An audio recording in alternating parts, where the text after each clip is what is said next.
joining us. This is a special edition of 90 Minutes Africa. My name is Rudolph Okonkwo. My co-host, Shido Onoma, is an assignment. Today, we welcome to the show Prophet Isa El-Buba. Most of you know him as the founder of El-Buba Outreach Ministries International, a powerful preacher and prophetic voice from Jos. He speaks boldly on faith, nation building, and Nigeria's future. Please welcome to the show, Prophet El-Buba. Welcome, sir. Thank you very much, sir. It's a pleasure for me to join you today.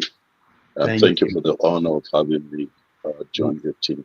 We are so happy to have you. It's not every day that we have a man of God who speaks truth to power join us on the show. So we're glad. So let me start with the state of the nation. I know you are monitoring what has been going on in Nigeria, and you preach on your platform in his presence. You speak every week. I want to know what you make of the political situation today. The political situation today, let me use the word, is not actually physically what we desire. It is, let me use the word, it's a disaster. It is not something that anybody should align with as of where it is today. But then out of the mess, you will always see that there's also a message that is to be picked from and to be learned from. And so whether you look at the events that are going on from the presidency right down to the ordinary person on the street, you will see that it is a dual thing that is ongoing in terms of the rottenness of morality. So you have it at the apex, which is the elite. You also have it at the bottom, which is the people. And so we're dealing with two sides of political rottenness. I call it immorality. So that's just what it is. But if you look at the country, people are preparing for 2027, and you do preach about that. You do talk about what has to be done before 2027. Do you think those things are going to happen before 2027? I'm talking about, example, electoral reforms that people believe that if it's not done, that the result will be the same. Yeah, that's very true. Basically, I have said that presently, the problem of having good governance in Nigeria is not with the presidency; it's actually with the parliament, with the House of Assembly, with the national, the Senate, and the House of Representatives. And we're doing a lot in the background. It's not, I won't be able to say everything on air. But if we're going to see a change Nigeria, if we're going to see a change Nigeria, then we must do something about that place that is called the National Assembly. That is the most corrupt place in Nigeria. The judiciary has its own, the other presidency. But if you really want to have the right people in power, then something must be done about the electoral process in the country. And so what we're doing is, apart from sensitizing the people, we are trying to put some machineries in place that will be able to put the people in the place that they need to be, so that the thing that needs to be done will be done. And between now and the end of the year, we're believing that something will happen. Mm-hmm. Okay, let's believe that. But there's another thing going on in the country as we speak. The opposition parties, virtually all of them, are saying that the government is simply interested in crushing them, making sure there won't be any opposition that will challenge him, the president's next election. In fact, last week we had kind of some permutations that are suggesting that P2B may not even have a political party from which he will even contest. What do you make of that accusation that the government is trying to crush opposition parties in Nigeria? Let me just give you a picture. It's just like the devil showing up before you. if you're a child of God. If the devil shows up before you, God is not going to be the one that will rebuke the devil. You will have to act by rebuking the devil because you've been given the authority to do it. And so there are things that God is going to do for you, but what he has given you power to do, he's not going to do it for you. So what I'm trying to say is the president, Tinubu, the presidency, and all the APC and all the political class that want to, let me use the word, place their knee on the neck of all other opposition so that they cannot breathe. They don't have that capacity. I still say they don't have that capacity. The most powerful institution is the institution of the people. Is the most powerful. If these opposition leaders are genuine and they mean what they are saying, then they will be able to put their energy. I tell you, in the next 24 hours, they will be able to ground this country to a halt. They will be able to prove to the president that you cannot just do what you feel like doing. We'll all have to obey the Constitution. So, but when you have people that are fearful, people that are, let me use the word, they say something with one mouth, but they don't do it. They do different thing with the other hand. Basically, you find the government will ride on, the government can do whatever the government wants to do. I give you an example of something that happened some years ago. There was a senator in this place on the plateau. He was a popular senator. He used to be a deputy senate president. He came and he was just talking down on the people. Now, one thing you don't do before me is trying to talk down on people, because these people are God's image and these people must be respected. So he was talking down on the people. He was talking down on the religious organizations and institutions and all. And he felt because he was so much, he had so much money, so much power. At that time, the president was even a little bit, let me use the word, afraid of him because of his political strength. So when I came into town and I heard the thing, I don't go by rumor, I go by evidence. I said, get me the evidence. They brought the evidence, I watched it. I said, okay, let's go to the field. I mobilized the people. I don't have 0.10% of the resources he has in terms of money. But you see, there is a thing that has to do with leadership. Money is not the one that drives it first. It is the capacity to give people the leadership, the direction that this thing can be done. So I led the people. At the end of the day, Senator Mantu was brought down by somebody that is unknown. That was how we got Major Sati to become the senator in that zone. And from that day, Mantu till he died, Mantu never smelled any political office. So what I'm trying to say is there is nothing we cannot do.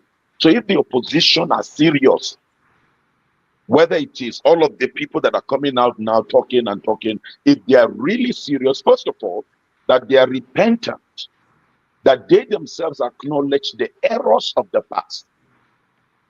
That's the way to go. We made mistake. Tell Nigerians what you did, how you were part of the process of bringing Nigeria to where it is. That's what Nigerians are looking for. The reason why Nigerians, let me use the word, if I ask them to come out, they come out. Because they tested me. By the grace of God, you can't buy me, you can't manipulate me for anything. When it comes to the welfare of the people, I am there. Now, you as political leaders, some of them were vice presidents, some of them were governors, some of them were senators, some of them were ministers. They were part of the thing that contributed to where Nigeria is now. So what you need to do is simple. Sit down and be honest for once. That's what we're saying. For once, be honest. It's not about a person. I tell you today, if Tinubu changes his ways and starts doing what is right, I will support him. Because all I want is Nigeria to work. It's not about an individual coming into power. So if they are really serious, they would tell Nigerians, we apologize. That's first. That's repentance. What we did in the past. Now we are ready to join you, Nigerians. It's not about us. It's not about any one of us seeking to be president. We want to join hands together to make sure that this evil does not go on. And of course, the things are there. with the policy of this government, the actions of this government, what is ongoing. These are glaring things that are there that that citizens are tired of. Citizens are groaning. I just had over 12 hours drive by road. I have been going across the country. I just came back from 9 states. For the past almost 15 days, I've been out of my family. I've been on the road, looking at the true state of Nigeria, praying over Nigeria, also mobilizing Nigerians. So this opposition, it's not for them to complain and say Tinubu is trying to limit them, is trying to block them, is trying to do this. No, if they pull their energy together, then Nigerian people will follow them. I can tell you. Now, not all Nigerians. You will have 70% of Nigerians. I'm saying this, 70 will follow them. So you're talking about kind of transformation, like transformation that happened to Saul to become Paul. Do you see any sign that something like that could happen in any of these politicians today? Yes, because we've seen it. At least I can cite few people that God has changed them and they've been able to serve. Okay, let me give you an example. The former governor of Plateau State, David Jonah, that man came, transformed Plateau. Plateau was becoming the fastest growing state in Nigeria. The Israeli ambassador came here, negotiate and establish a kind of partnership that the Israeli nation, Israelites, came to settle. They started settling here.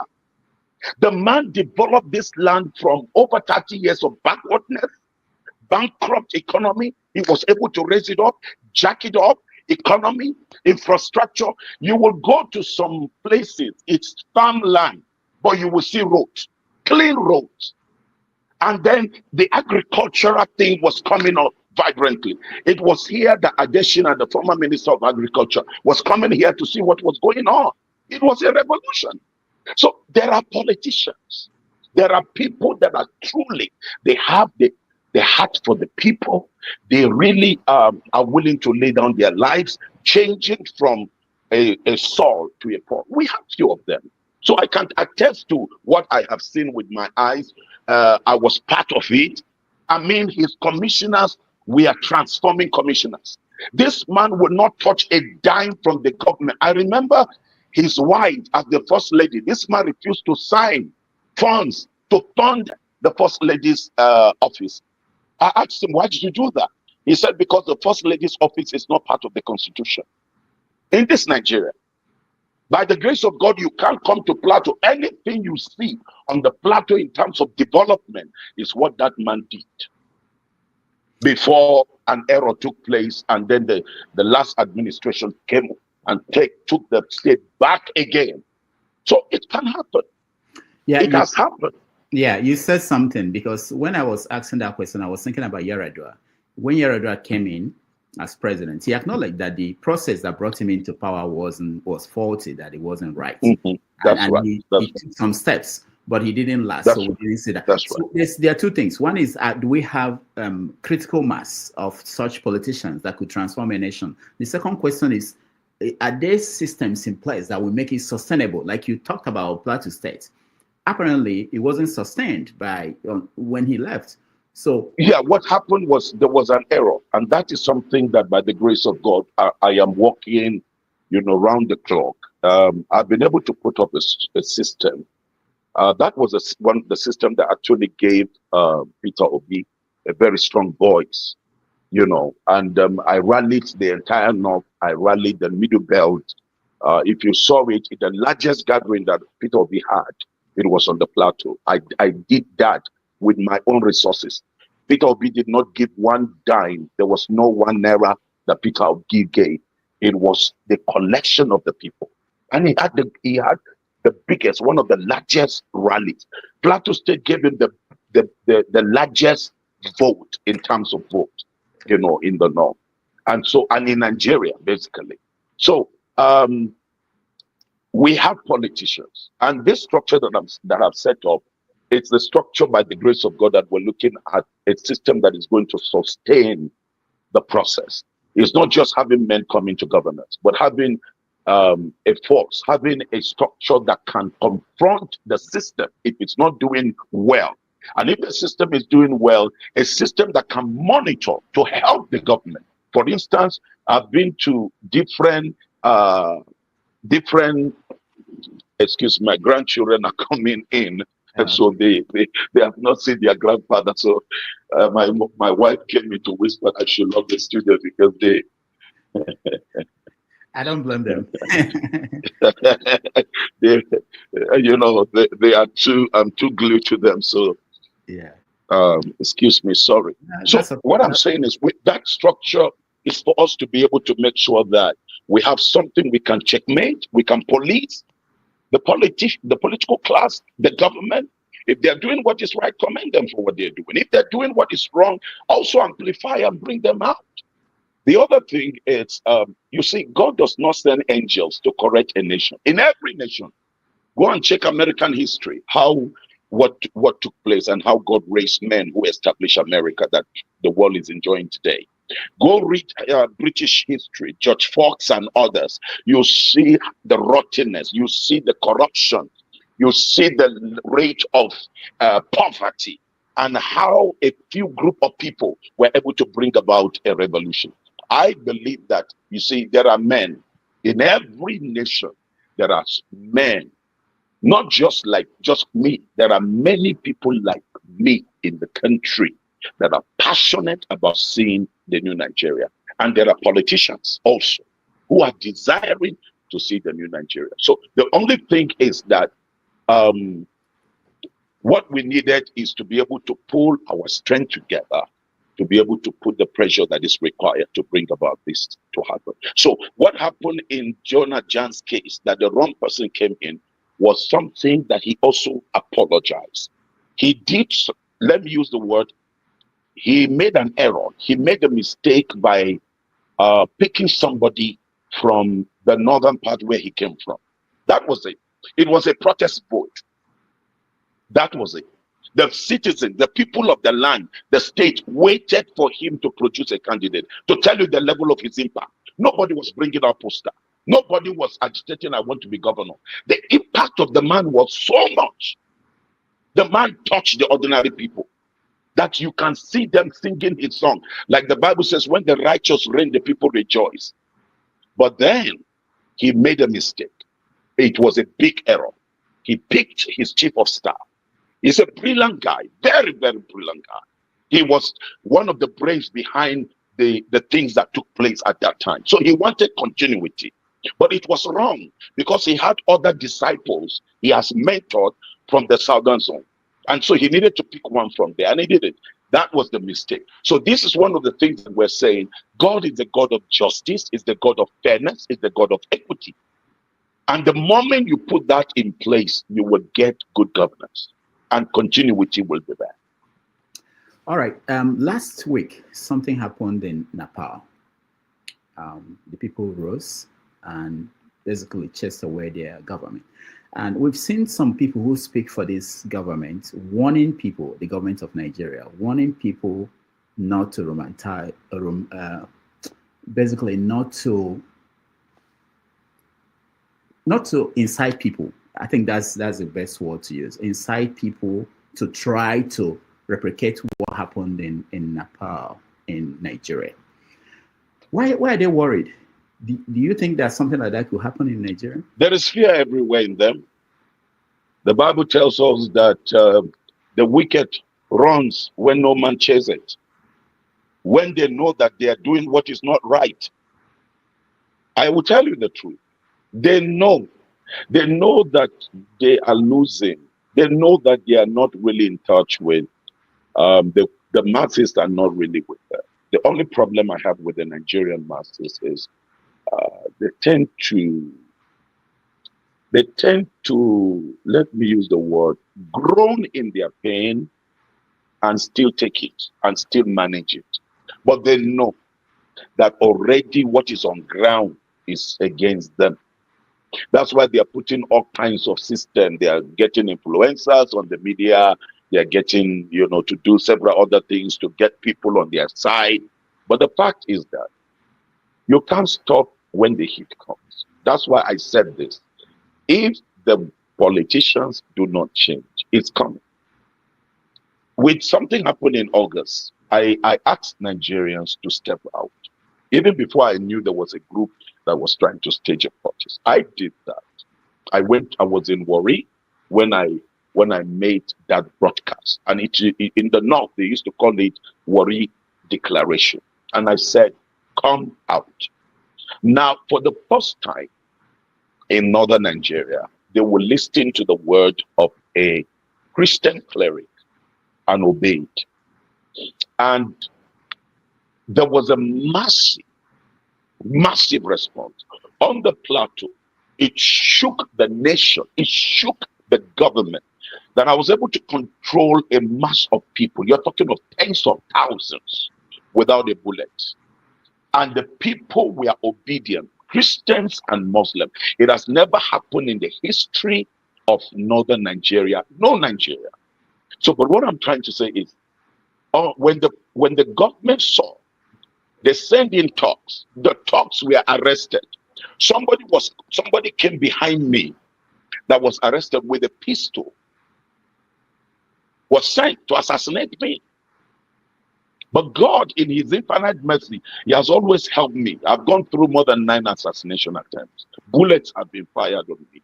God has kept me. That's why I am not afraid of anybody, because I know that when I'm done and God Almighty says my time is up, nobody can kill me. But when my time is up, I will go home. So what I'm saying is, I did that for 4 days. Nobody, they came with money, the people rejected the money. People were trekking, some were trekking 40 kilometers, some were trekking 50 kilometers, coming to the center. That's to tell you that when the time comes, the people will rise. And they did that time. Until the state government was influenced by the presidency, of course, they set a curfew.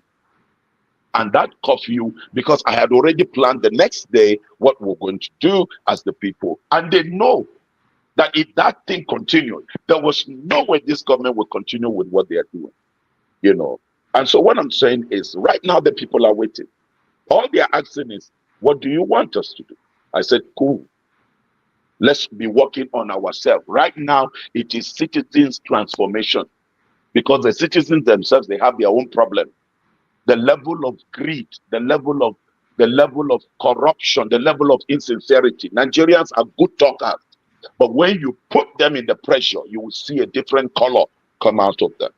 I will tell you that I saw things during the 2023 election of most of the people that call themselves obedient. It was so shocking to see that they were rotten, corrupt, self-centered people. And so this time, I'm telling the people, transform. Let's see a transformation within ourselves. But they know, the people at the top there, they know that if they don't amend their ways, what happened in Nepal is going to happen here in Nigeria. All right. I can tell you that it's in the air. It's in the air already. The only thing is, I'm saying that the people in Nepal, went to the extent of burning down their presidency, and all of that, their government structure. No, I don't subscribe to destruction, because this is still their own property. This is still their own money. What they would have done is basically to invade the place, to guard the place, but remove those evil, wicked politicians and show them the lesson they have shown them. What they did there, I applaud the young generation for what they did. So here is brewing, is growing little by little. But I can tell you, if they don't change, it's going to be a shock to everybody in Nigeria. And when Nigerians' own takes place, that is the change in Africa. I can tell you this. I can tell you what I am getting from even other African countries, because the movement I'm setting up is we're moving into other African countries. I can tell you, everyone is waiting for Nigeria. Everyone is waiting for Nigeria to get it. And as of where we are, spiritually, we're getting ready The past almost 15 days, I went raising prayer people, because whatever you're doing, you need the supernatural backing of God. Then politically, we are getting prepared, transforming the people, not transforming them for destruction, but transforming them for transformation. That's why the August protest, there was not one building that was tampered with on the plateau. There was not one shop that was looted. The people were orderly, the people were decent, the people, they showed civility. So that is what we're going to see in Nigeria. We, like I said to the president, if we don't see the change that is required in the next 1 year, we will mobilize to the street. All we need to do is to sit on the street, do what must be done. So that is what is on ground and is growing little by little. For those who have tried what you are talking about, revolution or protests that will basically change things, they've encountered reaction from the government. And one of the reactions, one of the ways that they do this, whichever government, is to divide the people. They divide the people by religion, by ethnicity, and whatever they are going to use to divide people. What are you putting in place to make sure that if that time comes, that it won't be effective? Because if you look at Nigeria today, the divisions are very big and it's expanding, which means the government is. So what are you putting in place? Well, that's why I'm telling you that we're building, transforming the people to believe in the one Nigeria. I am from the far north. The one person that the far northerner will never support is an Igbo man. Reason is because of history. Secondly, we believe that the Igbo man, you give him a little space, he wants to dominate him. That's the mind. But if you look at it, I was the one that brought the Igbo man, accepted the Igbo man, brought Islamic clerics. They stood on the podium. They supported. I mobilized the Middle Belt leaders. I mobilized the far north. That was how Obi, by the grace of God, Obi was able to have his, let me use the word, he was able to be accepted in the north here.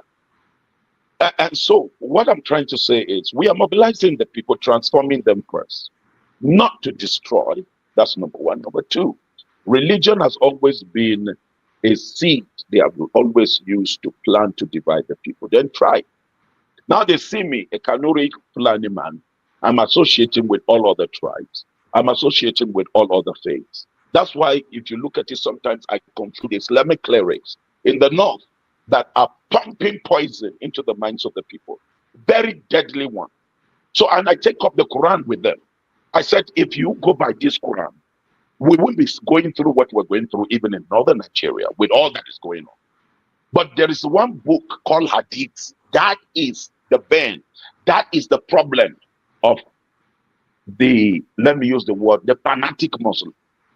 So I am using that. And the glory of God, a lot of Islamic clerics are coming on this side. That's why you saw what happened in the Augustine. What happened in the Augustine, Muslims refused to go to the mosques to pray. I told them, okay, I provided water for them to do their ablution and go to the mosques to pray. They said, no, you're talking of tens of thousands. They said, no, they're not going anywhere. They are going to stay here. I should give them leadership. So I raised somebody from among them to be the imam to lead the prayer. That is something unusual. And it was on a Friday. They're supposed to go to the bigger mosques for prayer and join everybody. They said, no. On the road, we had it. Christians surrounded them. Christians took care of them.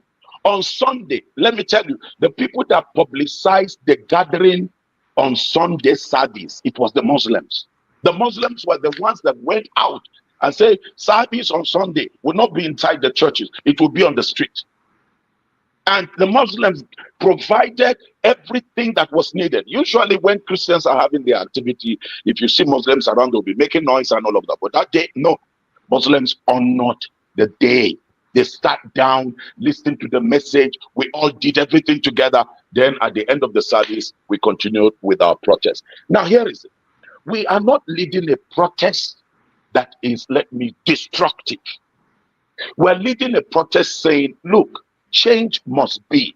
Because life is not just about You. Life is about generations to come. And generations to come will only have a good life based on what you do today. So we are healing that. Let me give you one example. After that, I decided to establish a vocational training center because one way to help the people from the bottom is to be able to see how do we solve our problem by ourselves. Forget about the politicians and the government. How do we start? So I established not just the normal vocational center, the normal one, they come 2 weeks and all of that, they are gone. They go back to square one. But this one, you will spend almost a year. Now, it will amaze you.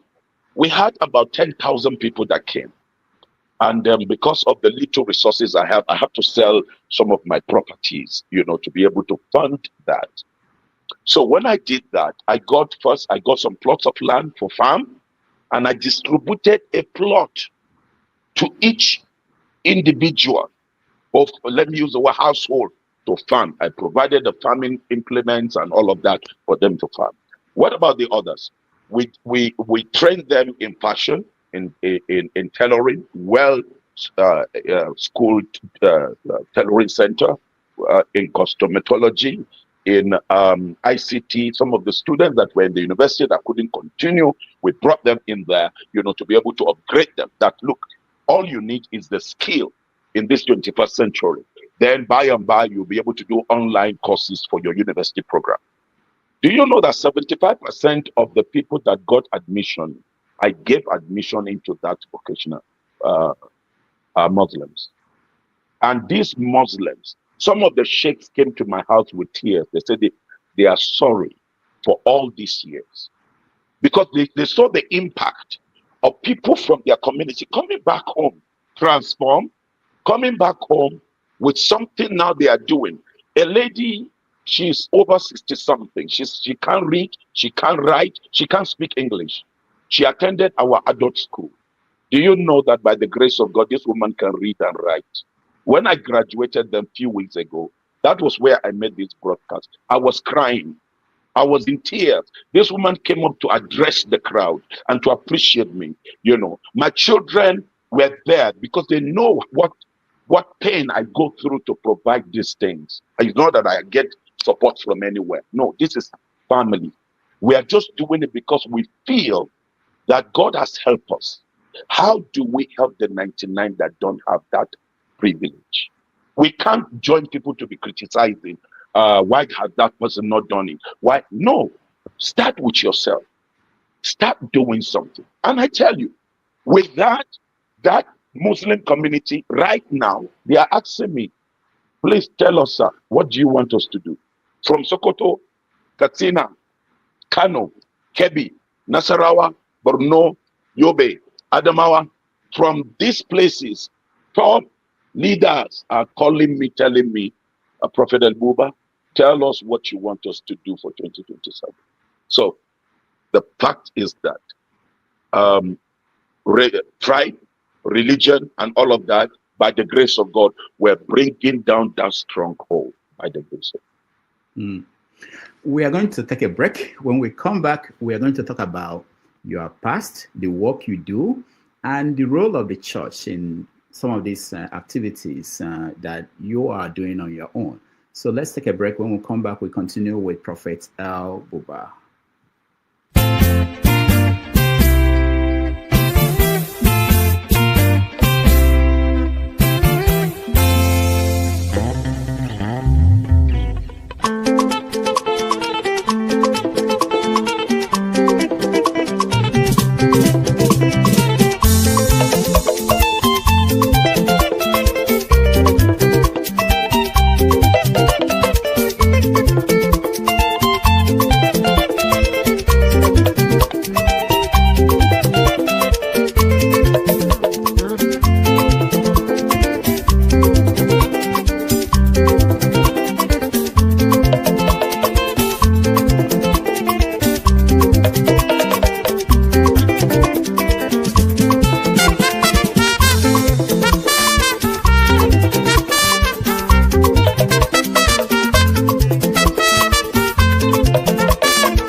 into power, and we must get the right men and women. 2027 is not for politicians to manipulate our head. We will get the right men. I talk to you, Mr. President. You have the opportunity to fix and make amends to your mistakes and your errors in the next 1 year, or else we will get on the street.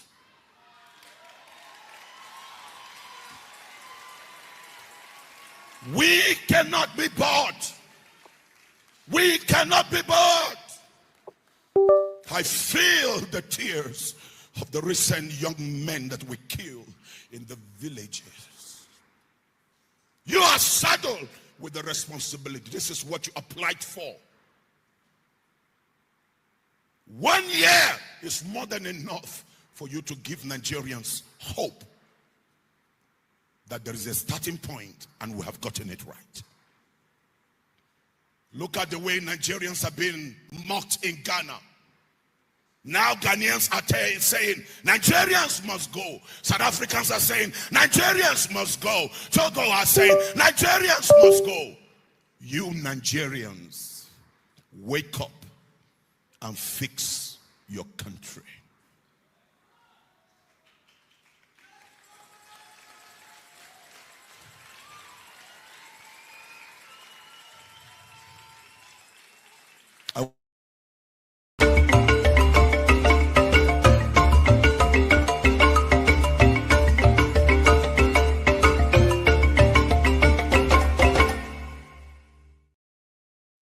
All right, welcome back, everybody. Thank you so much for joining us and being here as we continue our conversation with Prophet Isa El-Buba. So, right there, you were talking about to the president that he needed to correct his mistakes in a year. What are the mistakes? Poor economic policies. Number one, let me say that I am a believer that no matter how criminal, or no matter how bad, or no matter how sinful somebody is, that the person can change. I was not what I am. I was a jihadist. I was very violent. I had a different negative perspective about life and about people.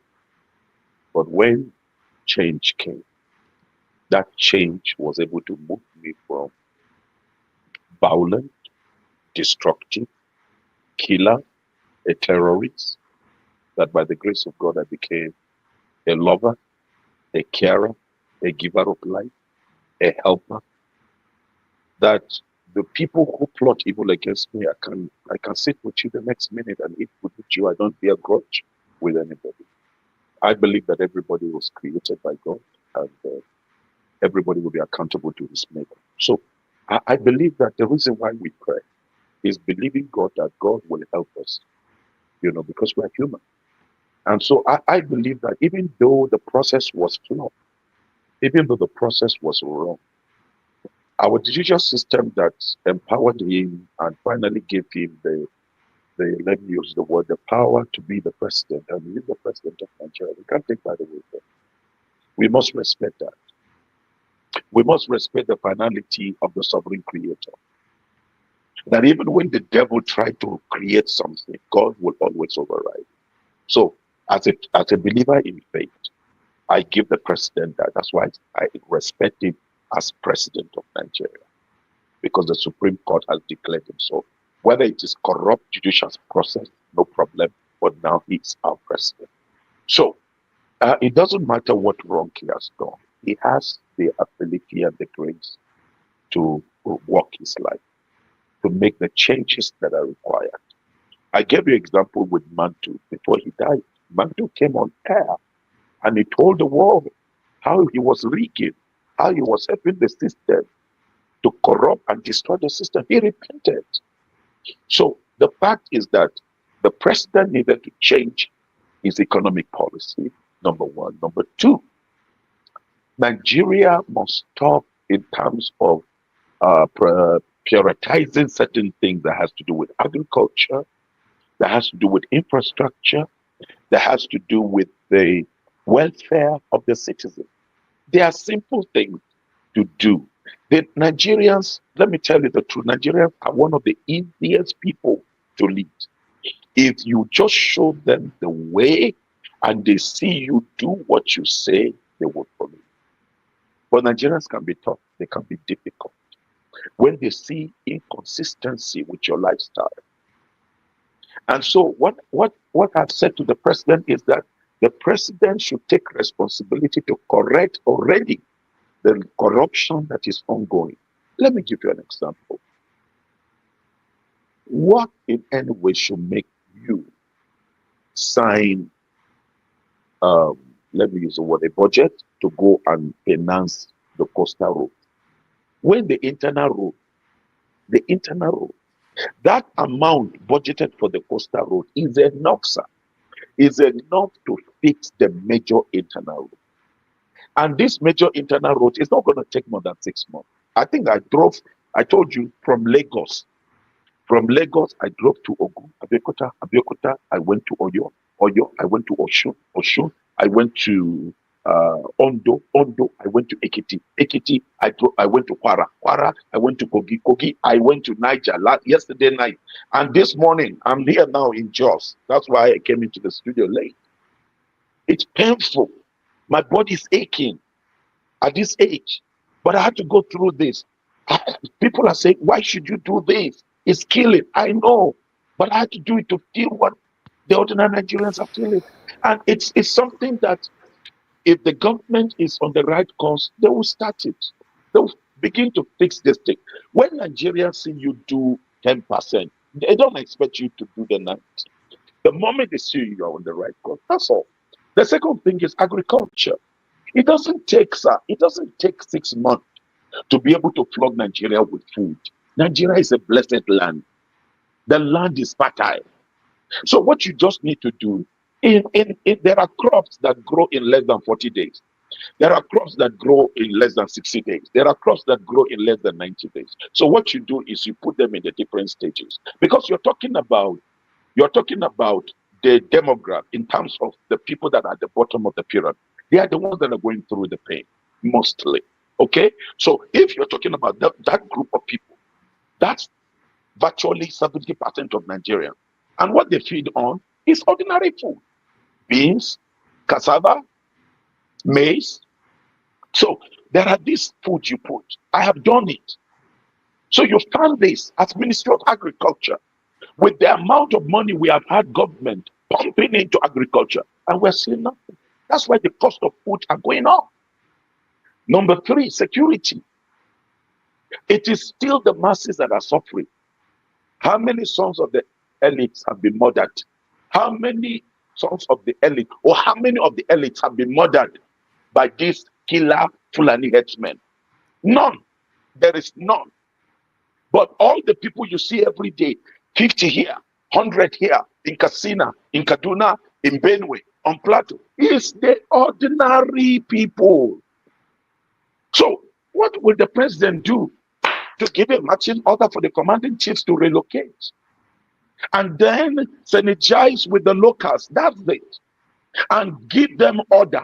Anyone who comes to invade here, neutralize them. No, nothing like calling Abuja. Sir, this thing will be dealt with in less than 1 month. I'm not saying 2 months. 1 month. Because when Nigerians see you with the will, they will be ready to offer themselves. That's why we have the civilian JTF. They offered themselves. They were even going to the front line to fight before the soldiers. That's Nigeria for you. So there are policies. Now, the next one, energy. How do you drop energy? It's simple. That's what I'm telling the president. I had to put it down in point and send. What is it? CNG. You've spoken about CNG. All right. So this CNG thing, why don't you flood the nation? It's not something that it's a rocket science that we have to wait for 3 years. The things, the kits are there. import the kits. You already have the NNPC filling stations all across Nigeria.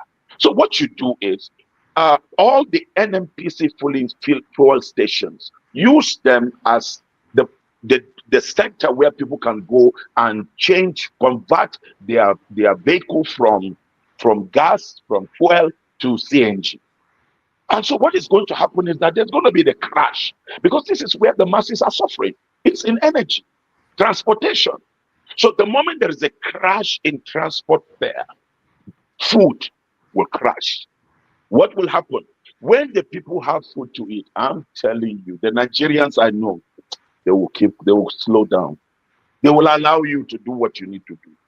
I'll give you an example. I went to a community. I decided the community was attacked and burnt. Okay? About 200 people were murdered and massacred. I went to that community. I prayed with the people. And people were government was bringing relief and all of that. But then I spoke to the people, encouraged them. I went back with tears. Few days later, God ministered to me. So I gathered pastors, 1,350 pastors. I trained them. We sat down and looked within and said, we don't have sponsors anymore. We don't have money anywhere. But we must learn to solve our problem by ourselves. So I said to them, we're going to move. I will take care of your feeding. Morning, breakfast, lunch, dinner. We will go to that village. We will stay there. I moved the people, sir. I gathered the villagers, the villagers, and I said, if you have one plot, bring it. You have 10 plots, bring it. Do you know that these villagers, nobody argued, nobody was saying, no, how can I give my 10 plots? I'm telling you, they brought all their land together. I sat down, we designed the village with road, infrastructure in terms of school, market, and all of that. After we did that, the next thing was, we sat down with all of these pastors, 1,350. My family, we were sleeping in a primary school on the floor. My security men were surrounding me because after going through several assassination attempts, they had to make sure that I have security that are always with me. So they were there with me. They said, no, Daddy, you can't stay here. I said, I'm staying here. I'm staying here. My wife, my children joined me. My children, I'm telling you, they are first class. The school in Wisconsin came out with first class degree. Brilliant, doing great things. But all of them humbled themselves for these poor people. Well, at the end of the day, we started making bricks. People that knew nothing about making bricks, they started learning. Pastors became carpenters. They became plumbers. They became builders. That's how, by the grace of God, we were able to build 53 housing units. I spent about 100 and something million naira. Sorry, the lights, because the Nigerian thing now. I understand. So, all right. So I think the inverter just went off. But then before they would put it on. But that is what we did. We built 53 housing units with roads, with water going to the 3-bedroom. These are villagers that used to go to the mountainside. They used to go to the bush. If anytime they want to ease themselves for the first time in their life, they are staying in modern house. Now, these were things that if it was government, they would have quoted several billions. But all I spent was 100 and something million naira. It's there. It's called Tapot. If you come to Plateau, you can go and see it. It's there. It's a city. So transform. Another place, I give you example. I went with my family, and when we came back from the crusade, I said, what can we do? So I have this last land. I left it for my children. So now children are grown up now, and then my grandchildren. So I said, okay, please, can you people allow me? I want to sell that. I want to sell that land. I said, Daddy, this is what I want to do. So at the end of the day, we sold the land, got some money from it by God's grace, about 70 million naira. Now with that, we were able to, by the grace of God, make 40 roads into 40 communities. 40 roads. into political governance. So governance, bringing about visible change, is not something that is difficult. So that's why I said to the president, he has 1 year to correct the wrong and then begin to show the people that, look, I'm going to cut down on my budget. What does it take? The man is not, whether you call it by corruption, by whatever means he became rich, I don't care, but the man is not broke. The man is not poor. The man has more than enough. So what is it? What is it about life? Life is not about how much you gather. At the end of the day, you will gather and it will end up rotting. And you lose. Your generations will lose it because it is of the people. So that's why you see some of these great Nigerian and African leaders, by the time they are gone, go and check their family. It's a sorry state.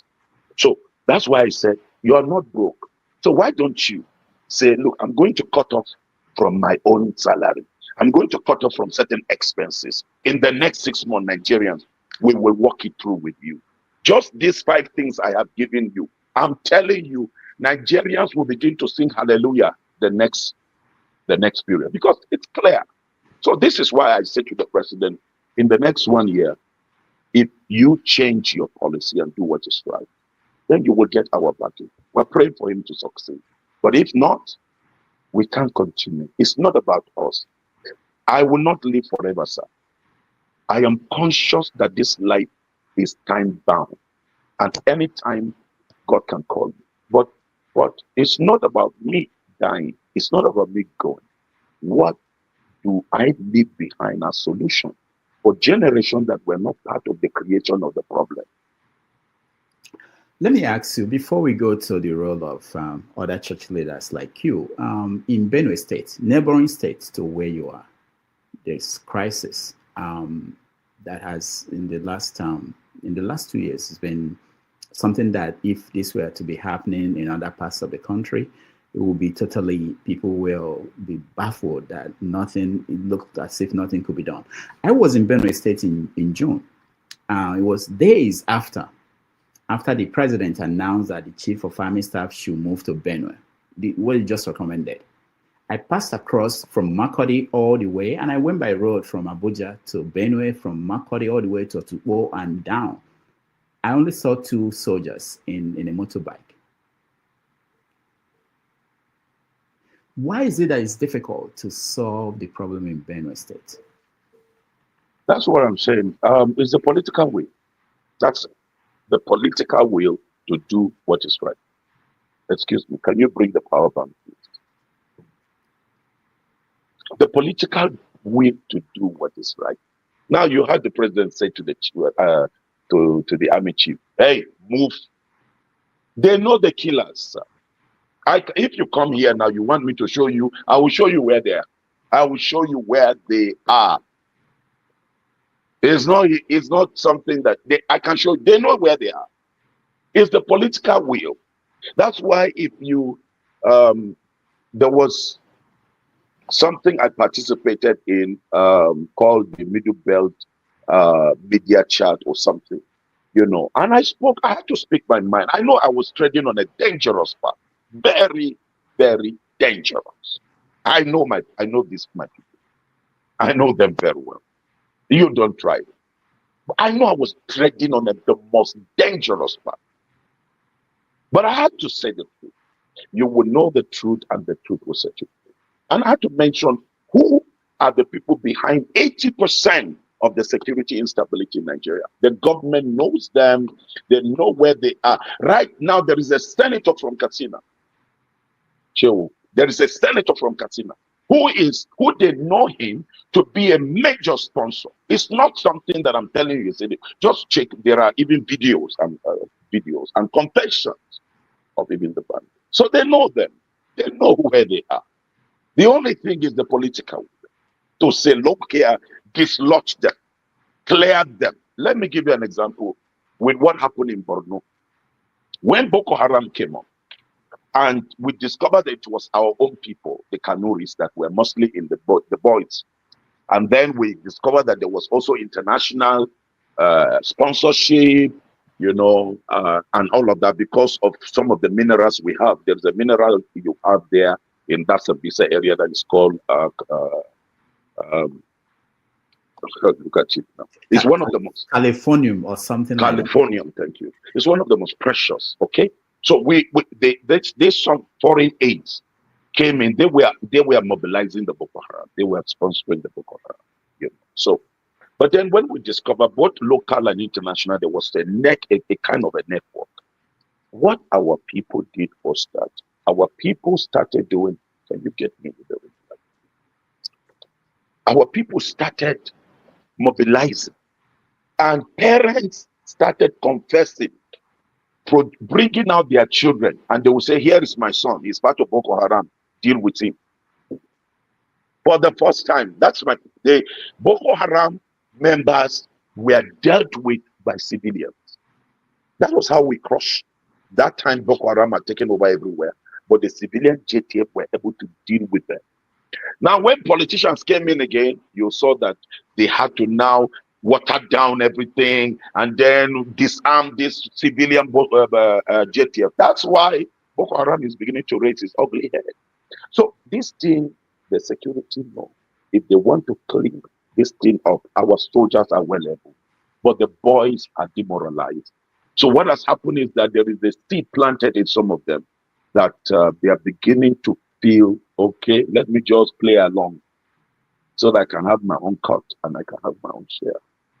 So the question is, what you said is the political will. That's why I am saying to Nigerians now, you can't continue to sit down in your house. Somebody, you gave him one room out of your 4-bedroom. You gave him a room when he was stranded. And he was now able to get established in your house. Now the next thing is telling you, package all other rooms. It's my own house. This is a stranger. You gave him a place. And he said, if you don't leave, I will kill you. This is what is happening in Plateau and Benue.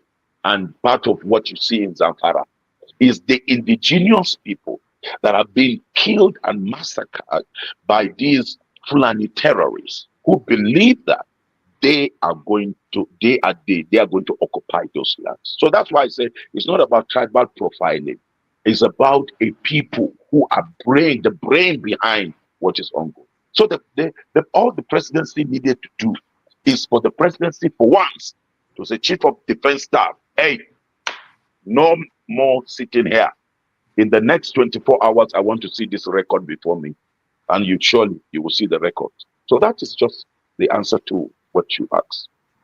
Let me ask you, you mentioned something that is interesting. The Fulani, according to the governor of Bauchi State, Bala Mohammed, he said that Fulani people across Africa, they have the right to come into any country, come into Nigeria and occupy the forests in Nigeria. When you hear something like that, what does that say to you in terms of the problems we have in Nigeria and the solution? If a governor of a state is saying that any Fulani from any part of the world, they have the right to come into Nigeria and occupy anywhere they wanted to. Okay, the question is, when I used to raise those points and certain governors in the north were calling me, I was, let me use the word, I was too confrontational.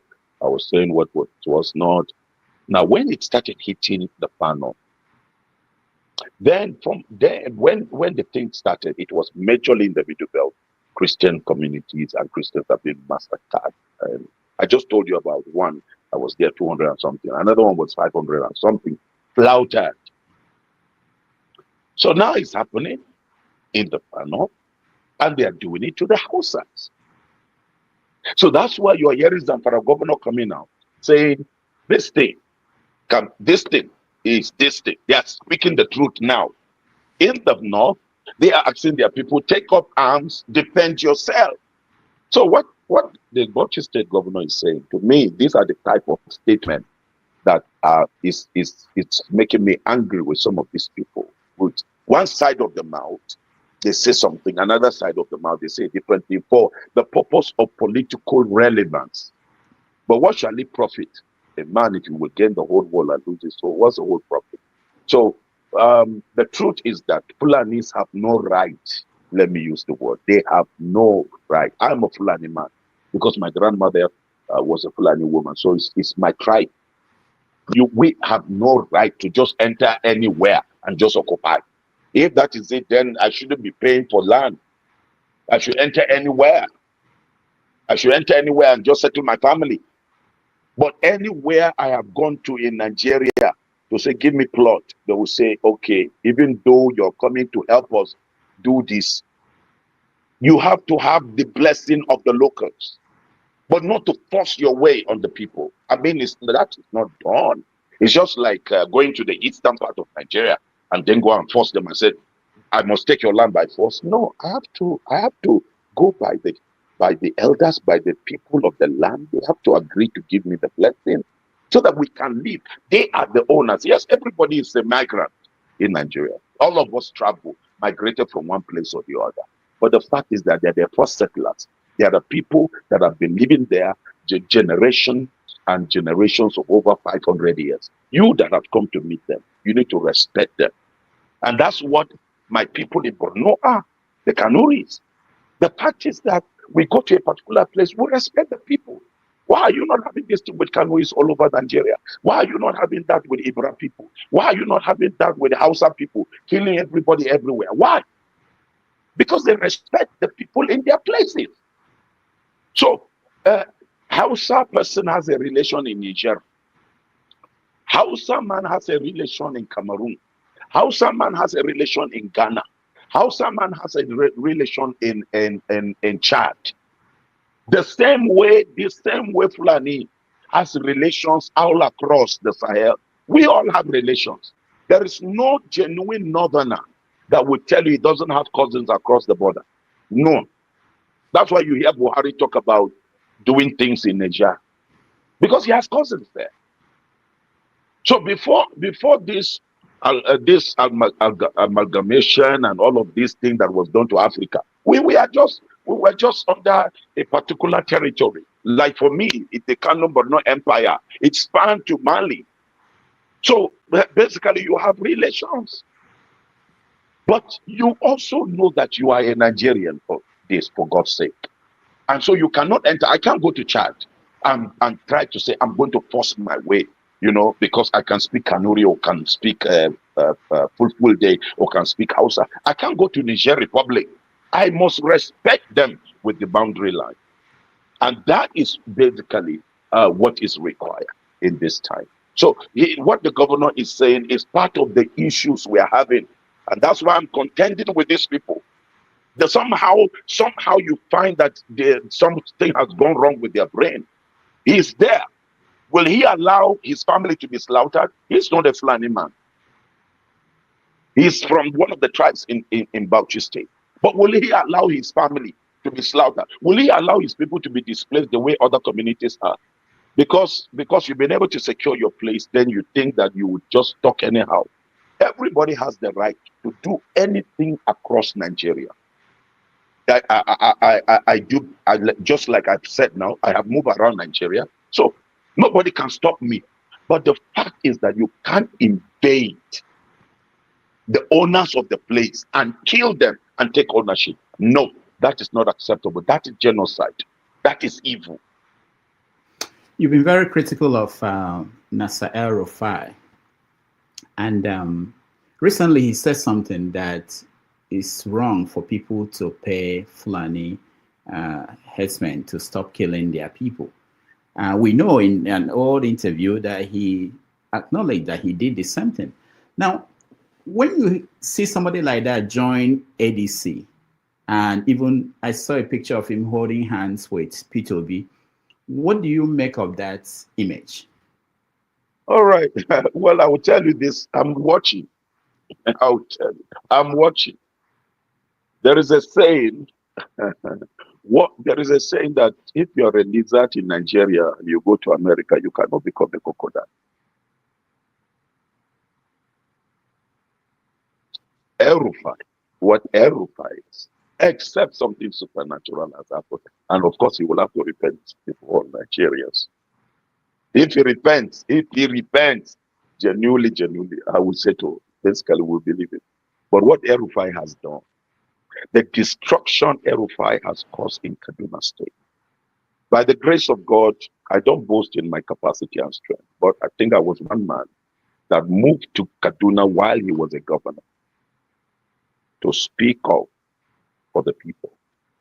I resisted his government by the grace of God. Why? El-Rufai, when he was minister of the FCT, he did remarkable things, even though there are certain things I didn't like in terms of certain demolitions, but he brought development to FCT.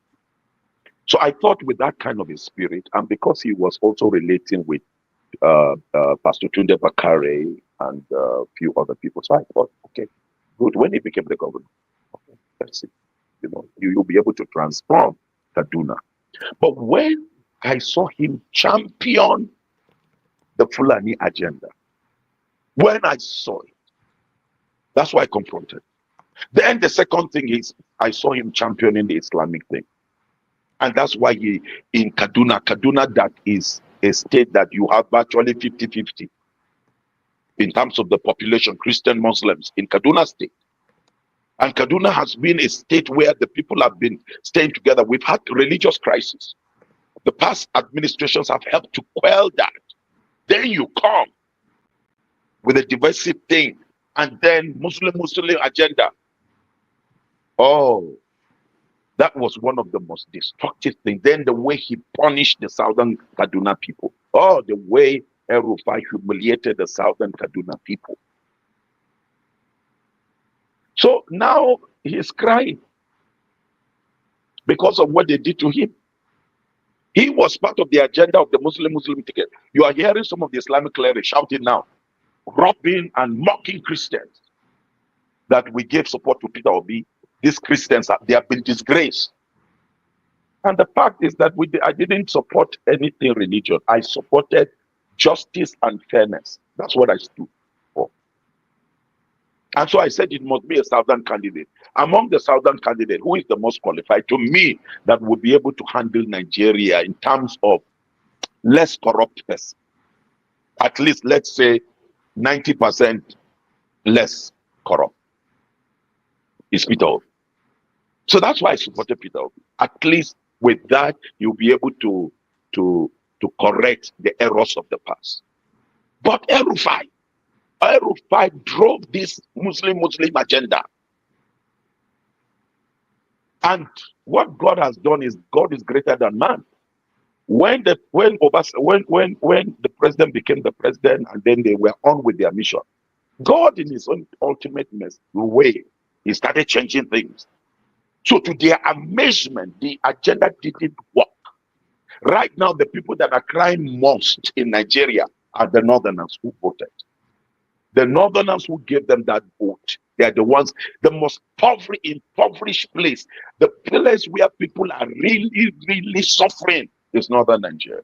So they saw the reality. That's why I'm telling you that in those protests, they are saying, look, Prophet, if you give us Christian, we are ready now, whoever you're going to bring, because we have learned that our clerics have deceived us. So El-Rufai, I'm watching. That's why I've not made any statement. I'm just watching it. I'm just watching it, what they are doing. Even the people in the ADC, I'm just watching. Until they come out to tell us sincerely what they want to do. Because we cannot be deceived. I will tell you the truth. If we will not get the right person, and that's what we're trusting God that one of the political parties will continue to work in the grassroots. And there is one of the polished guys among. Peter Obi is there. There is the Prince Adewale is there. That is a very sharp guy. Very, very sharp guy. That is another person I would tell you has the capacity to fix Nigeria. Prince Adewale. That is another person that has capacity to fix this country. I can tell you that from my analysis of politicians. Okay, so these are two. I'm giving you just two. And then, of course, if the president, former President Jonathan, that is another person that if he has the right team, would do the great job. of rescuing this country. But what I'm saying is, we are watching them. We're watching them and praying while we're doing our own job behind on the ground with the ordinary Nigerian. We're trying to get ourselves. Let's get our bearing first. Let's get our minds together. Then we know how to deal with those guys. Thank you, Prophet. I will bring people in to join the conversation in a few minutes. But before I do that, there's one question I wanted to ask you about looking at what is shaping up in the next election, and thinking about Jonathan that you mentioned. I remember that when Jonathan was in power, men of God, big men of God like Adeboye, they led protests. They were at the forefront of the charge to change things and to force change, including removal of oil subsidy and things like that. Complaining about, but they disappeared. What happened to them? Do you know? You see, let me say that something happened during the Jonathan time, and I will tell you. You see, people. There is also the background story. Jonathan's time, the economy, yes, was growing. Investors were really investing and all of that, but there was massive corruption, massive corruption. Secondly, you realize there was this killing that was going on, and the killing came up to the peak of it. Of course, we have now discovered that there were politicians, together with the late president of Buhari, who were actually bringing in people to do this killing for political reasons. So that was what basically informed Baba Adeboye coming out, to demand that this bloodletting must stop. That was it. Okay? And it wasn't the subsidy, it was that one. The one of the subsidy and all of that, it was Pastumba Bakare and others. But Baba Adeboye's own was the bloodletting was becoming so much. And then the other thing was the corruption. He was doing well with some of the people like Ngozi, Adeshina, Okwezili, with few of them. But the fact was there were some of the people, like the petroleum minister, they were milking Nigeria dry, real milking. Now, Jonathan has been invited by church leaders, top church leaders, sat down and said, look at this, what is going on. Look at the corruption. Look at this. Look at this. And then, of course, with some of the plots by some of the corrupt guys in this region where I am. And after that, to have that will, rather the next thing we saw was a different thing. Even though I stood for Jonathan, we stood for this thing for him in the last moment, that he should be the one voted, because I know what is going to come out of Buhari. I know. It's not that I didn't know. I knew what was going to come. So, but that of Baba Adeboye, that protest of him leading up, it was because of the bloodletting. And you remember that.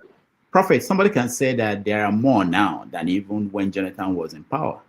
Yes, but what I have always told people is this. At the age Baba is now, let me use the word. The Bible says that your children shall contend with the enemies at the gate. If your sons are talking and they are speaking, and you know that what they are saying is what you will say. I mean, to me, it was like the case of Samuel in the Bible. When Goliath was intimidating the entire nation of Israel, Samuel was still alive as the renowned prophet. He was the one that installed leadership and all of that. But he didn't say nothing. Because he anointed two people. He anointed Saul, he anointed David. So between the two, one should take responsibility. Saul failed, but David didn't fail. David took the challenge at the risk of his life. And that was how Goliath was dealt with. If you don't know, I'm saying this. This government feels Why I'm doing what I'm doing is because the Pastor Adeboye is giving me all the support, all the backing. So that's why you see that they are. Have you seen the First Lady? Have you ever seen the First Lady attend any church service in the Redeem camp? Okay, that's to tell you something is on. It's because they believe that Baba Adeboye did not give them the support. They believe he gave support to Peter Obi. Number two, they believe that for me to confront system and the government, he is behind me, because they know I am his son. I respect him. To be honest, I respect him as one man I have worked closely, a man that has the heart of a child, a lover of God and people and nation. What Pastor Adeboye is doing in northern Nigerian churches and people is beyond comprehension in terms of his support. So what I'm trying to say is, I'm here. If I'm speaking and I'm confronting the system, I mean, it is not right that he should also be coming out alone. No. Where if anything gets tough and I have lost my strength, okay, at that time, a stronger masquerade can come out. But as long as the other masquerade is on the field, the bigger masquerade should sit down in the house. All right, we are so much out of time in terms of my conversation with you. We have to invite you again because we've not even touched your transformation. In 2013, you had an epiphany where you transformed and you became a Christian. I wanted to ask you. 1980, 82. Oh, 1980, 82 or 83? 83, sorry. 82. 82. Oh, 82. Okay. I got 83 here. Okay. Yeah, I wanted to say, was it not, I hear that in some parts of the North, if you're a Muslim and you become a Christian, that it's a very big risk that you could be killed. That's what I went through. I know you were excommunicated by your family, your father, but has that changed? That changed. Basically, that changed several years ago. Before my father passed on, that changed completely. Oh no, I know about your father, but I mean for other people who might decide to be a Christian, who might be a Muslim but decide to be a little bit of it has changed, not much of it, a little bit of it. But then with some of us on the ground, a lot has happened. Where you oppress, for instance, this death thing, I've gone through it. That's why the one of the last one that I don't use security before. I go my thing and all of that. But then it was Jonathan who had to provide security for me, because I was fired, and that was worse. It was between Maiduguri and Damboa. It was the Islamic jihadist, and they thought they had gotten me and all of that. So God saved me. I've gone through several other ones. 9, I told you, 9 assassinations. And basically, most of it was coming from let me use the word, the Islamic terrorists, the Islamic fanatics, who believe that hadith that speaks about fatwa, that when you convert from Islam, you should be eliminated. Yes, it's still in vogue. As some people are going through it. But God helping us with what we've been able to do and confront by the grace of God. You've seen that even when believers are confronted by government in some parts of the North, I fly in there. I fly in there to stand with the people, because if you want to kill, go ahead, but things must be gotten right. This is our country, and religion is a choice. It's not something that anybody should force anybody. And if you know you're doing what is right, why are you afraid of somebody converting? What for? So, with the message, by God's grace, some of us are putting out and what we're doing, and also the collaboration with some of the Islamic clerics now, there is the understanding that is coming. So there's so much like what used to be before. The moment you just got converted, you'll be gone down. Somehow the converts get to escape. And we have massive number of Northerners today, by the grace of God, that are believers in Christ, and they are living well with their family, Muslims and Christians. But that still law. That thing is still there in the Sharia law. So they still follow it, but it's mild in certain areas. That's all I would say. Mm. All right, all right. Let me bring in our people and get them to be involved in the conversation. We'll take a break. If you need a break at any point, I think maybe take 2 questions and take a break, and we'll round up. I know your time. I know you just arrived home, and I understand, but this is very important to so many people, and they want to have an opportunity to talk to you. All right, so let me bring in people. When I bring you in, please just ask your question, not too much talk, so that we can get a lot of people involved in the conversation. All right, I'll start with you, Mr. James. You've been here for a while, listening to our conversation. Go ahead, Mr. James. Yes, thank you very much. You are welcome, our guest. I hope you Thank you, can sir. hear me. Okay, good. I can hear you. Let me start by quoting a Russian writer. I can't pronounce the Russian name, they are complicated.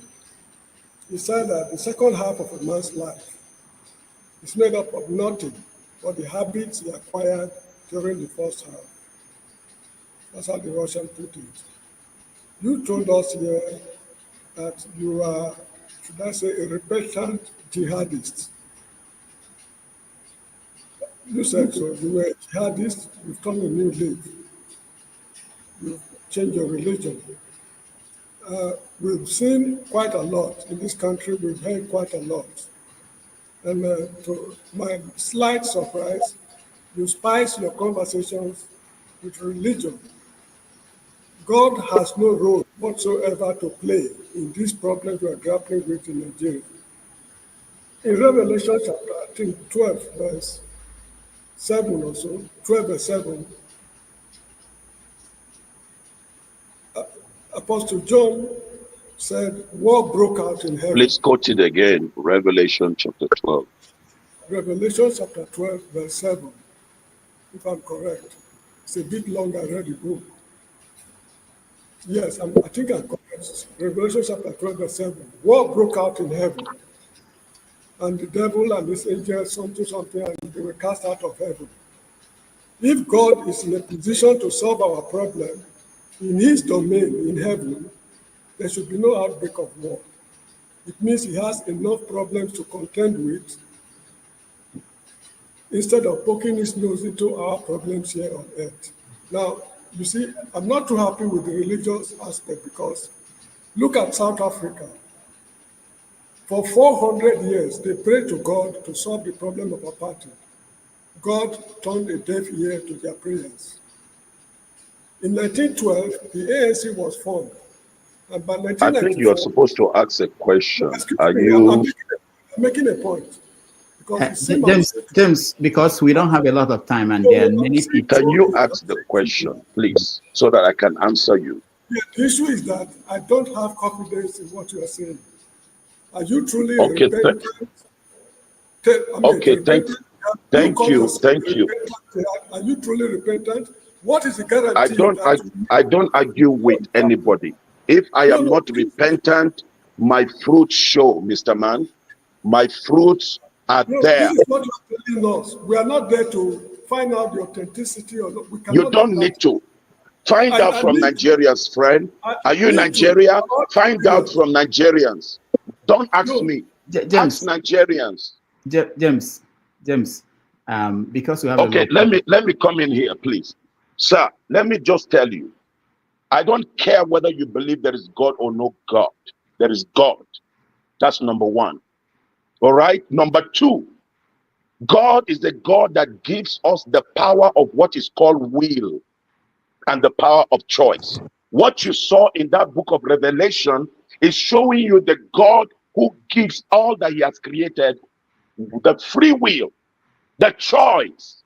God is not a manipulator. No. God gives people choice. He created you in his being. His being is the power of will. So when you're talking about that book of Revelation, please get your knowledge right. That's why you have a free will. That's why your family has a free will. That's why you have a choice. If God was going to box everybody, all of us would have been thinking the same thing. All of us would have been the same color. All of us would have been the same shape and size. But God created us in diversity. God gave all of us choices. It is because of that choice Satan rebelled. But you saw the end of it. Satan was not in control. God's institution dealt with the matter. It was not God who fought it. Michael and his angels fought it, because that is God. God put system and structure. So we must respect that. That's number one. You're sitting there, Mr. James, you would have been looking brown if God was a dictatorial God. You would have been talking with one Don't preach language, to me. but We look are at talking you. politics. You are We are talking speaking, Nigerian problem. a language that is not yours. You are speaking English. Don't You are preach not to an me. Englishman. Don't preach to me. Mr. James, All let's right. Now respect let our me guests. land. Let me correct this, because you brought it to me. This is I not a need to church. correct it. This is not a All right. church. Number Don't preach two, to me. you said I blemish everything with religion. What gave me life?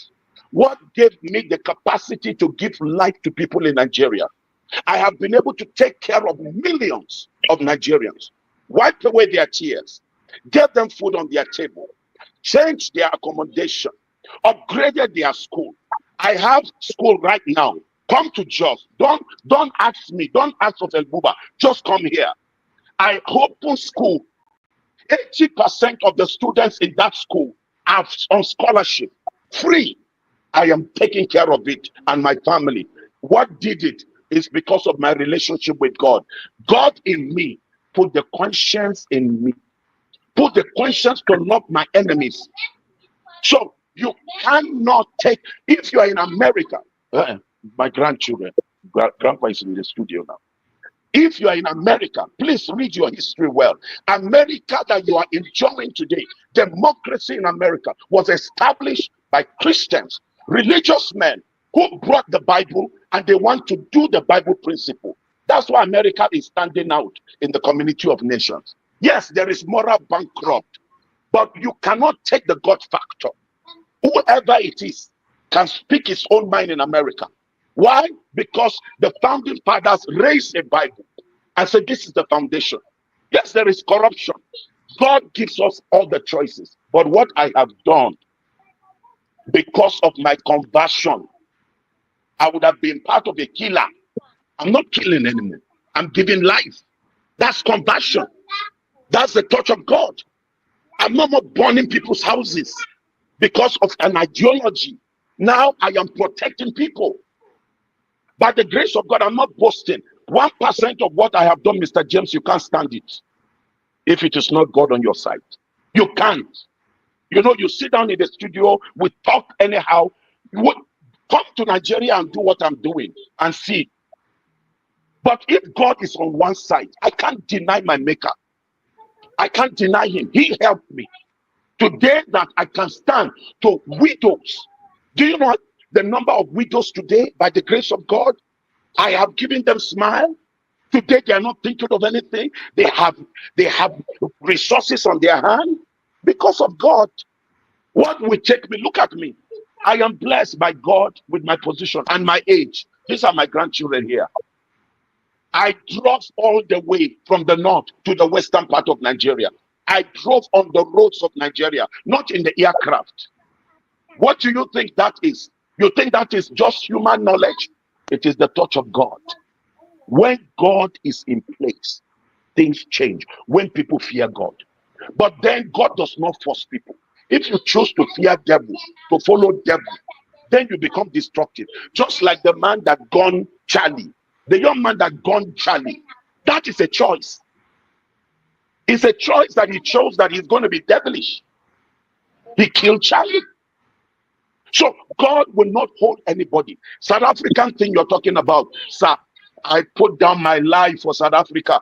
I was part of the people that raised money for South Africa, apathy to collapse. I was part of the people. I was part of the people rolling rallies across Nigeria for South Africa. We were praying for South Africa. Please, there are things we should sit down as a people and think that we should know by history. I am a historian. When you study history, you know good and bad. This Bible is a story of two people, good and bad. The ones who fear God and the ones who don't fear God. That is just the summary of the Bible. That's All why right. in Nigeria, you see pastors who are corrupt, pastors who are using preaching to collect money from people. But that does not mean that where there is fake, there is no original. There is original because of the fear of God. So what I'm saying is, don't just come to just throw that. You don't need to hear from me, sir. Come to Nigeria. I'm not this thing. Come to Nigeria. Go to the street. Ask of Isa El-Buba. My works are there. All right? The houses I told you I have built, they are there. I didn't get cover from government. The fear of God is the beginning of wisdom. And that is what I have. The fear of God is the death of wisdom. The fear of God. All right. All Thank right, you. I have finished. Thank you very much. Thank you, Mr. James. Let's go to KJ. KJ, you're next. Make it Yes. quick, KJ. So that way. Grandpa is in the studio now. Okay, Prophet, thank you so much. I will not say I don't know of your work. I have followed your work over the years, so I know you very well. I know your ministry. I also I did a story of Dogona Hawa when that massacre took place. So I know most of what you're talking about and how that has been effective. Thank you for all you're doing. Now, my question is, you have enumerated how you were able to put some form of structure that have helped, to help the poor, especially the people who are needy in your community and around your community. Is there a way that you can broaden that to the rest of the Nigerian churches so they can adapt that model to use to also empower their people? Because the more people that are empowered, the better the body of Christ can showcase what the faith is all about. Instead of them just buying private jet, because I know Prophet, I know you don't have private jet, not because you couldn't afford it, but you have used the money to help people. So instead of them buying private jet, can they use that money for some form of empowerment of their people, so that I will tell you the truth, sir. I will tell you the truth. You see, I don't miss. I am a person who stands by the path of truth. The Nigerian church, not all, 10% are not. But I will tell you the much Nigerian church is doing. If it is not because of the Nigerian church, I will be honest. Sorry, just a moment. My grandchildren, they have. Please go on, me, grandma. I will soon be with you, right? I'm sorry. I'm supposed to be with you since I came. I'm sorry. Huh? Grandpa will be with you. Go and be with. When I'm done in the studio, I'll be with you, right? I'm sorry. Okay, go and give yours. Go and give the other one. I'm coming. Baba, go on with grandma. Yes, give all of them. Okay, grandpa. Thank you. Give everybody. All right. I'm coming. Okay. Just give me the next 20 minutes. I'll be done. All right. All right. Sorry. I'm sorry. Okay. We understand. Most of the people you see here, they have grandchildren too. Oh, praise God. How loving they are. Now, this is the sacrifice these grandchildren are making. They don't enjoy me, their grandfather, because of the people. I will tell you the truth, sir. Tears is coming to my eye because, sometimes people don't understand. People don't know. If you know the true Nigeria, unless you are at the bottom of what is going on. Some of us have, my family have lost in terms of having me at this age, at this stage of my life. 85% of my life is for the people. These children don't enjoy it. Look at it now. I just came back from a journey. My wife hugged me while coming in. I've not sat down with her. I came into the studio to have time with you because I gave my word. But I've denied other people that because I didn't want to talk with anybody. Right? So I will tell you, if it is not because of the Nigerian church, I will be honest. What would have happened in Nigeria would have been terrible. If I begin to count the churches that are doing a lot in northern Nigeria, some of the people you call having private jet, do you know they're flying with their private jet, coming with the food stuff, and then scholarship, children in scholarship? If you see the amount of money going out to help the people, there are farms established by churches that right now people are farming. There are industries that I know right now people are working. If not for the Nigeria, let me tell you, even the crisis in northern Nigeria in the IDPs, if not the Christian, the Nigerian church, I don't know. Nigeria would have not been where it is together. What is holding this country? I'll be honest with you. What is holding this country is the Nigerian church. There is the 10% very corrupt pastors, terrible, and I'm fighting them. I don't spare them. I'm fighting them hard. Because whatever God has done to us, it should be for the benefit of blessing. Our role is in transforming the society. So what I'm saying is, they are asking me, Prophet El-Buba, how did you do this? How did you do this? And do you know that they come, we sit down, we look at it. I said, this is how I did it. This is how I did it. This is what we need to do. And so they are now taking up what I have done. The agri things that I've started now, many of them are beginning to do it. Right now, there is Gary, there's a park here. If there's a park here, I would have shown you Gary that is being packaged by a church group that have started their own. Cooperatives we have started, to set up a cooperative where the people can be able to access some stock loan, but properly monitored. Because I will tell you, sir, apart from just helping out, Nigerian morality is down. The level of destruction of the moral values is down. I will tell you that at a point I was indebted with the bank because I would collect to support, and then my children are the ones who are doing things with me.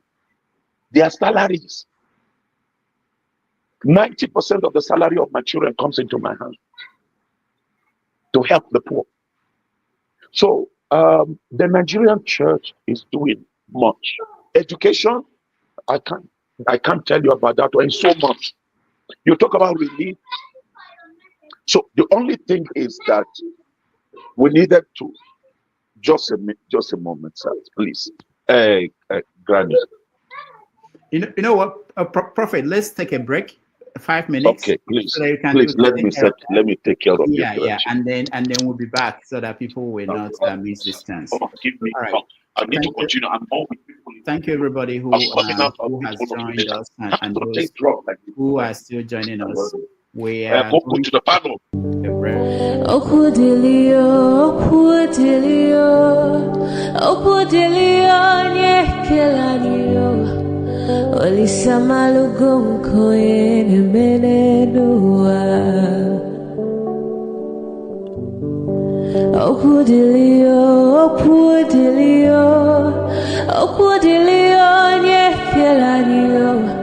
Chukuna malugo yo biadiocha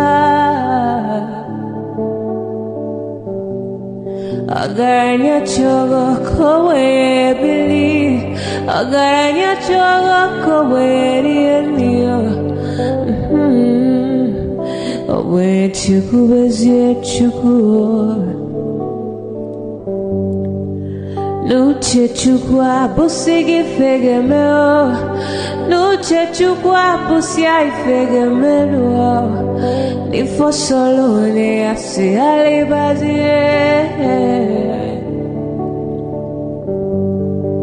Oboye bebe agaranya muliba Oboye wuru agaranya mebiwe solea Mano agaranya mwa Oboye afyozie nipakwa Agaranya chogo kowe bili Agaranya chogo kowe rienio Oboye chikubezio lisa Kodili ma kodili bemo Kodili wakema kodili wanima Naino kwane we beluge beluo Kodili ma kodili bemuo, kodili kemuo, kodili heyo. Ibedwe me wanem, nikadie zibo hewo.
Welcome back, everybody.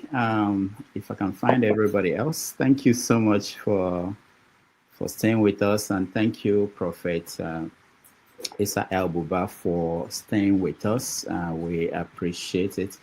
Let me say that we are short of time. He's been traveling and he's just it's late. So I will ask everybody, when I bring you on, please go straight to your question. Don't make speeches, so that we can get to as many people as possible. He gave us, I'm assuming, 20 more minutes. So please, let's just stick to the questions. I'm sorry, I know we used to having conversations, and I promise you I will invite him another time when we can have long conversation with him. Jonaba, you're next. Unmute yourself, Jonaba. Dr. Rudy, thank you for having me, and Prophet Isa El-Buba, thank you for coming. And I've been here waiting for as much as you started the program, just to have the privilege to talk to you, and also to thank you so very much for all you do. It's been a while. I know you came to Heaven Glorious recently, or last few years. I was unable to see you in Dallas, Texas. I'm a fan of yours, and I want to thank you for all you do for Nigeria. My question is that if you are given a choice between Peter Obi and Prince Adewale Adebayo, I think, who will you endorse to be the president? Thank you. All right. I would say I would have left that for now on my on my chair, on my chest. I've actually not been to the States for over 5 years now. I chose not to travel to anywhere in the world. I shut down my international travels. I decided to concentrate on your Kenyan land. Because I said to all of you in America, in the diaspora, a day is coming when you will not be thrown out and be hated because of your skin, but because of your intelligence. And so it's while that is coming, it's time to prepare your Canaan land, because a time is coming. A Pharaoh that knew no Joseph will come. And so I decided to stay in Nigeria for over 5 years. I did not smell the international airport. All invitations, I shut them down. And I was traveling from village to village in Nigeria, doing what I am doing to see how do we get things right. If you're blaming everybody, if everybody is blaming everybody, where do we get things right? It has to start somewhere. So it was because of that I decided to pay the price. My children, I give you example, these children, I thank God for them. You see, why I started weeping? I couldn't hold it, because when I saw what this man, I felt, if you know how much my children, because they believe in me, their father, and they saw me fighting a cause that is a thankless cause for the sake of people I don't know, but just that I don't like to see ordinary people suffer. My children are working abroad. They schooled, they did their masters and all of that, and the first degree with distinction, second degree with distinction. And they were working with a Jewish firm. They were sending me thousands of their dollars salary as support to me and said, Daddy, take this to help run. No human being was giving me a dime anywhere in the world. Anywhere in the world. It was this, my family. And then when I saw the way things were going, I told them, come back and join me in Nigeria. You all know what it means for stable, successful young people to ask them come to Nigeria, especially the North. These children respected me. No argument. They followed me. They said, Baba, if this is it, we will come. My children, these are their children. You're seeing them here. They're now doing a remote, the company they were working with said they have never been to Africa. They said they're going to follow them because of how their productivity, the output was so amazing. So the companies follow them. They are still sustaining them. They are here in Nigeria. They are here. If you look at the protest in August, you will see my children were at the front line. So it was not a thing whereby you are pushing people's children. You are sent your own. Many Nigerians have carried their children abroad. They have the second passport to run. But I said, no, what we say we must do. So I just want to deal with that aspect of this other person because it's painful. This is the reason why some people choose not to pay the price for Nigeria. I will tell you the truth. It's because of people like this other man, James. That's why sincere people are saying, what for? At the end of the day, this is what you get.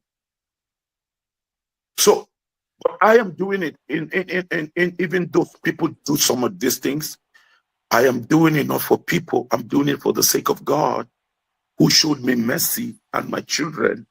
And today we are helping Nigerians. So they go to this thing, to like the man who asked me about what the church is doing. The church in the south is very rich. We in the north were very poor. And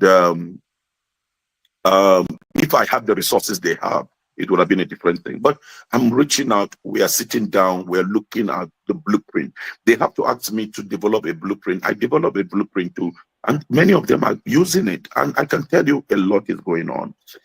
He told me he was in Dogonahawa. Asked him, there is the name of that place called Dogonahawa. I changed it to the original name called Giambru. I'm the one who put the first signpost when the over 500 people were massacred. So there's so much that Nigeria needs. And we Nigerians in the diaspora, we need to come to this consciousness. Is our Canaan land. Even if you're going to empty your whole relations, you can't take 10%.